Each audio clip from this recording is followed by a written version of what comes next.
क्या तुम्हारे साथ भी ऐसा होता है कि तुम सिर्फ 5 मिनट का ब्रेक लेने के लिए फ़ोन चलाते हो और थोड़ी देर बाद सडनली रियलाइज़ होता है कि तुम पता नहीं कितनी रील्स देख चुके हो? फिर दिमाग में एक गिल्ट आता है, भाई मैं कर क्या रहा हूँ, और नेक्स्ट डे फिर वही रिपीट।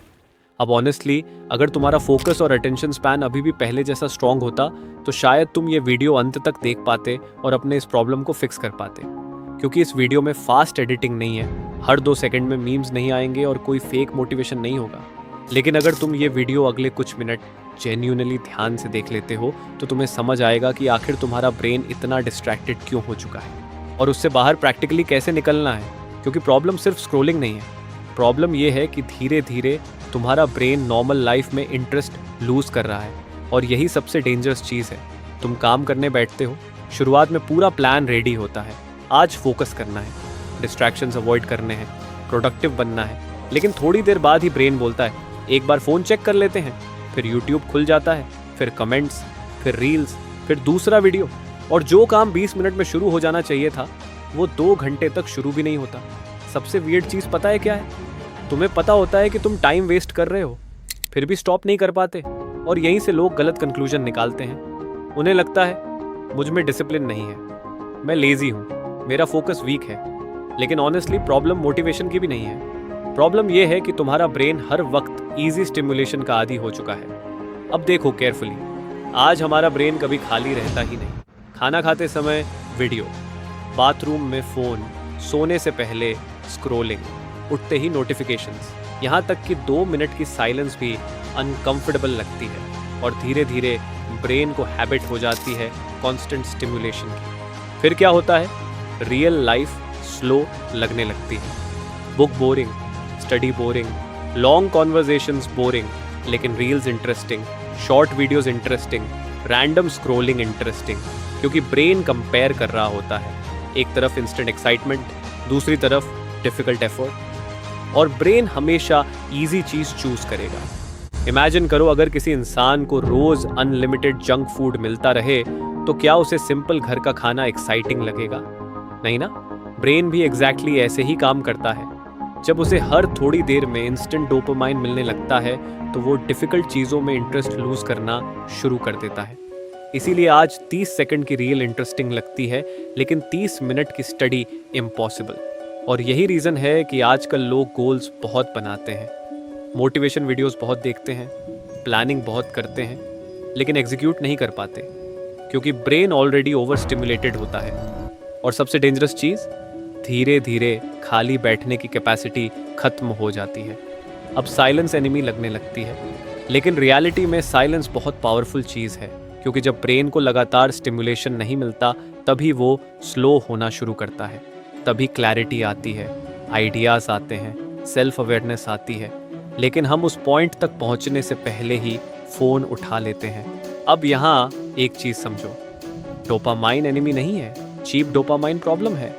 चीप डोपामाइन मतलब endless scrolling, junk content, random notifications, instant entertainment. और प्रीमियम डोपामाइन क्या है? Workout, deep work, learning, reading, meditation, real conversations, skill building. Difference ये है कि चीप डोपामीन इंस्टेंट अच्छा फील कराता है लेकिन बाद में एम्प्टी फील होता है, जबकि प्रीमियम डोपामीन शुरुआत में डिफिकल्ट लगता है लेकिन बाद में सेटिस्फैक्शन देता है। और अभी प्रॉब्लम ये हो चुकी है कि हमारा ब्रेन चीप डोपामाइन का इतना आदी हो चुका है कि प्रीमियम डोपामाइन बोरिंग लगने लगा है। इसीलिए जिम शुरू करना हार्ड लगता है, बुक पढ़ना हार्ड लगता है, स्किल सीखना हार्ड लगता है। ब्रेन बोलता है उससे अच्छा एक रील देख लेते हैं। अब गुड न्यूज़ ये है कि इसका सोल्यूशन है, और सोल्यूशन फेक मोटिवेशनल नहीं है। तुम्हें हिमालय नहीं जाना, फ़ोन तोड़ने की ज़रूरत नहीं है, 24 घंटे मेडिटेशन नहीं करनी, तुम्हें बस अपने ब्रेन को धीरे धीरे रीसेट करना है। सबसे पहले एक सिंपल चीज़ करो, आज से अपने फ़ोन को सुबह उठते ही मत छुओ। और सुनने में ये जितना छोटा लग रहा है ना, असल में उतना ही पावरफुल है, क्योंकि सुबह उठने के बाद तुम्हारा ब्रेन एक ब्लैंक पेज की तरह होता है। और इमेजिन करो, उठते ही सबसे पहले क्या दिखता है?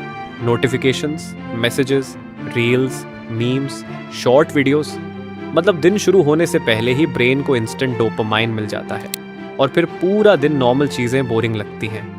तुम नोटिस करना, जिस दिन सुबह उठते ही स्क्रोलिंग शुरू होती है उस दिन फोकस ऑलमोस्ट इम्पॉसिबल हो जाता है। काम करने का मन नहीं करता, माइंड रेस्टलेस रहता है और ब्रेन बार बार स्टिमुलेशन ढूंढता रहता है। लेकिन जिस दिन सुबह थोड़ी देर फ़ोन अवॉइड करते हो तो पूरा मूड अलग फील होता है। अब इसका मतलब ये नहीं कि सडनली 5 AM मंक बन जाओ, बस शुरुआत के 20 से 30 मिनट्स अपने ब्रेन को ब्रीथ करने दो। पानी पियो, विंडो के पास बैठो, थोड़ा वॉक करो, सनलाइट लो, या ऑनेस्टली कुछ मत करो, बस थोड़ी देर साइलेंस में रहो। और शुरुआत में यही चीज़ सबसे अनकंफर्टेबल लगेगी, क्योंकि तुम्हारा ब्रेन बोलेगा भाई कुछ चला ले, फ़ोन चेक कर, बस 2 मिनट। लेकिन वही पूरी गेम है, क्योंकि डोपामिन डिटॉक्स का मतलब खालीपन से भागना बंद करना है। और ऑनेस्टली यहीं ज़्यादातर लोग हार जाते हैं, क्योंकि आजकल लोगों को खाली बैठना आता ही नहीं। 2 मिनट खाली बैठना पड़े तो इंस्टेंटली पॉकेट में हाथ चला जाता है। लेकिन फनी बात पता है क्या है? तुम्हारे लाइफ के best ideas, best realisations, best clarity ज़्यादातर साइलेंस में आती है, स्क्रोलिंग में नहीं। अब दूसरी चीज़, नोटिफिकेशंस बंद करो। और मैं सिर्फ डिस्ट्रैक्शन की वजह से नहीं बोल रहा, असल प्रॉब्लम डीपर है। हर नोटिफिकेशन तुम्हारे ब्रेन को सीक्रेटली ट्रेन करता है कि तुम्हारा अटेंशन इंपॉर्टेंट नहीं है। इमेजिन करो तुम किसी इंपॉर्टेंट काम में फोकस्ड हो और अचानक टिंग, बस वहीं अटेंशन टूट जाता है। और प्रॉब्लम सिर्फ उतनी नहीं है, नोटिफिकेशन देखने के बाद इवन अगर तुम वापस काम पर आ भी जाते हो तो भी ब्रेन इंटरनली उसी स्टिमुलेशन को याद रखता है। इसीलिए थोड़ी देर बाद खुद ही आ जाने लगती है, एक बार फिर चेक कर लेते हैं और धीरे धीरे ब्रेन डीप वर्क से ज़्यादा एडिक्टेड हो जाता है इंटरप्शंस का। अब नोटिस करना, कई बार नोटिफिकेशन आता भी नहीं फिर भी तुम ऑटोमेटिकली फ़ोन उठा लेते हो। क्यों? क्योंकि अब डिस्ट्रैक्शन बाहर नहीं, अंदर इंस्टॉल हो चुका है। और ऑनेस्टली यही डेंजरस पार्ट है। तो प्रैक्टिकल क्या करना है? काम करते समय notifications of, phone silent, ideally थोड़ा दूर, क्योंकि विल पावर हमेशा काम नहीं करती, एनवायरनमेंट ज़्यादा पावरफुल होता है। अब तीसरी चीज़ शायद सबसे इम्पॉर्टेंट है, अपने ब्रेन को फिर से स्लो होना सिखाओ। और इसके लिए एक अंडररेटेड चीज़ करनी पड़ेगी, वॉकिंग। लेकिन नॉर्मल वॉकिंग नहीं, बिना हेडफोन्स वॉकिंग, बिना म्यूज़िक, बिना पॉडकास्ट, बस तुम और तुम्हारे थॉट्स। और शुरुआत में ये बहुत वियर्ड लगेगा, क्योंकि सडनली ब्रेन के पास स्टिमुलेशन नहीं होगा। तुम नोटिस करोगे माइंड खुद ही रैंडम थॉट्स निकालना शुरू करेगा, कभी फ्यूचर, कभी रिग्रेट्स, कभी एंग्जाइटी। और यही रीज़न है कि लोग साइलेंस अवॉइड करते हैं, लेकिन रियलिटी में तुम्हारा ब्रेन पहली बार प्रोसेस कर रहा होता है। आजकल लोग कंज्यूम इतना ज़्यादा करते हैं कि प्रोसेस करने का टाइम ही नहीं देते। इमेजिन करो अगर तुम पूरे दिन खाते रहो लेकिन डाइजेस्ट करने का टाइम ही ना दो तो क्या होगा? एग्जैक्टली वही ब्रेन के साथ हो रहा है। Infinite content consume, zero processing. और फिर लोग बोलते हैं माइंड हैवी फील होता है। ऑब्वियसली होगा। अब यहाँ एक पावरफुल चीज़ समझो, डोपामिन डिटॉक्स का गोल सिर्फ डिस्ट्रैक्शंस हटाना नहीं है। गोल ये है कि नॉर्मल लाइफ फिर से एंजॉयबल लगे, क्योंकि अभी हालत क्या हो चुकी है, सिंपल चीज़ें बोरिंग लगती हैं। लेकिन जब ब्रेन धीरे धीरे रीसेट होने लगता है तो छोटी चीज़ें फिर से अलाइव फील होने लगती हैं।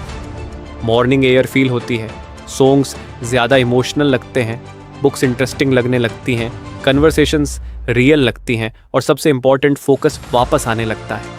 लेकिन यहाँ एक ट्रैप है, बहुत लोग डोपामिन डिटॉक्स को चैलेंज बना देते हैं। 30 दिन no dopamine, zero entertainment, monk mode, और फिर 4 दिन बाद रिलैप्स। क्यों? क्योंकि उन्होंने ब्रेन को समझा ही नहीं। देखो, अगर कोई इंसान रोज़ 8 घंटे स्क्रॉलिंग करता है और सडनली बोले अब मैं कुछ नहीं करूँगा, तो ब्रेन रिबेल करेगा ही करेगा। इसलिए स्मार्ट अप्रोच रखो, एक्सट्रीम नहीं। एग्जाम्पल, अगर तुम्हारा स्क्रीन टाइम 8 घंटे है तो सडनली 30 मिनट मत करो, पहले 6 करो, फिर 5, फिर 4। ब्रेन को धीरे धीरे अडैप्ट होने दो, वरना डिटॉक्स पनिशमेंट लगने लगेगा, और जिस चीज़ को ब्रेन पनिशमेंट समझता है उसे लॉन्ग टर्म सस्टेन नहीं करता। अब एक और चीज़ जो शायद तुम्हारी पूरी प्रोडक्टिविटी बदल सकती है, एंटरटेनमेंट को डिफ़ॉल्ट मत बनाओ। आज बोर्डम आते ही हम ऑटोमेटिकली कंटेंट कंज्यूम करने लगते हैं। बस थोड़ी ऑकवर्ड साइलेंस आई और तुरंत यूट्यूब। लेकिन ट्राई करो, पहले डिफ़िकल्ट काम कंप्लीट करो, फिर एंटरटेनमेंट।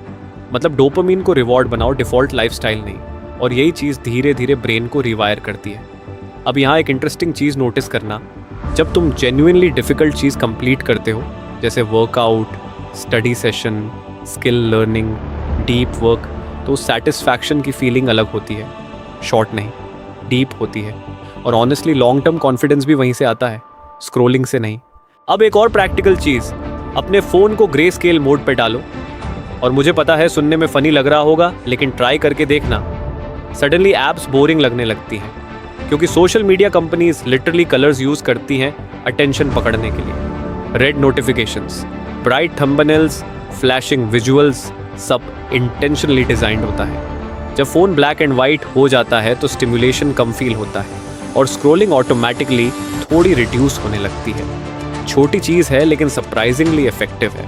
अब ऑनेस्टली शुरुआत आसान नहीं होगी, पहले कुछ दिन इरिटेशन होगा, माइंड बार बार बोलेगा बस 5 मिनट, बस एक रील, और शायद कई बार फेल भी हो जाओ। लेकिन इसका मतलब ये नहीं कि वीक हो, मतलब सिर्फ इतना है कि तुम्हारा ब्रेन ओवर स्टिमुलेटेड था और अब वो धीरे धीरे नॉर्मल हो रहा है। डिफरेंस समझो, तुम लेजी नहीं थे, तुम ओवरलोडेड थे। और जब ओवरलोड कम होने लगता है तो ब्रेन नेचुरली स्टेबल फील करना शुरू करता है।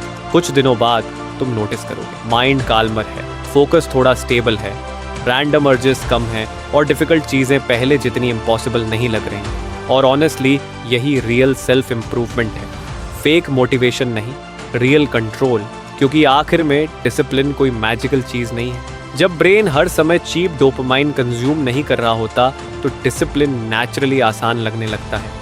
लेकिन यहाँ एक और डेंजरस ट्रैप है जो शायद डोपामाइन डिटॉक्स से भी ज़्यादा लोगों को डिस्ट्रॉय कर रहा है।